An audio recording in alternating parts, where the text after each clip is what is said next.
ജ്ഞാനമോ തന്റെ പ്രവൃത്തികളാൽ നീതീകരിക്കപ്പെട്ടിരിക്കുന്നു. ഇവിടെ ജ്ഞാനം വേണം.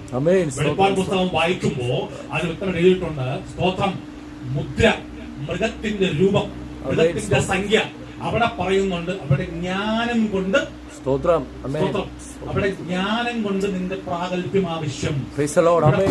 ജ്ഞാനം അതിനെ നീതീകരിക്കണം. ജ്ഞാനം വരണമെങ്കിൽ നാം ഇപ്പോഴും വചനമെന്ന മായമില്ലാത്ത പാല് മാത്രമല്ല, പിന്നെയോ ഇച്ചിരി കപ്പയും മീനും വയറിന് കട്ടിയുള്ള ആഹാരം, അതായത് കടുപ്പമുള്ള ഉപദേശം കേട്ട് മനസ്സിലാക്കി ഗ്രഹിച്ച് വചനങ്ങൾ വായിച്ചും മനസ്സിലാക്കി. ഇവിടെ നിന്ന് ഞാൻ പ്രസംഗിക്കുമ്പോൾ അങ്ങോട്ടും ഇങ്ങോട്ടും നോക്കുന്നത് മാത്രമല്ല, പിന്നെയോ വചനം വായിച്ച് അത് ഗ്രഹിച്ച് മനസ്സിലാക്കി ജീവിച്ചാൽ ആരുടെ പിന്നാലെയും പോകരുത്.